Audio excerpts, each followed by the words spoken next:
Dear Sri Sivaram Tadepalli, Vasavi Charitable Trust wishes you a very happy birthday. Many happy returns of the day. We pray the Almighty for a healthy, prosperous, and long life to you.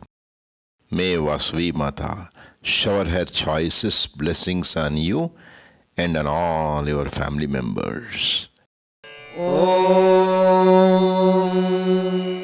शतमानं भवति शतायुः पुरुषः शतेन्द्रिय आयुष्येवेन्द्रिये प्रतितिष्ठति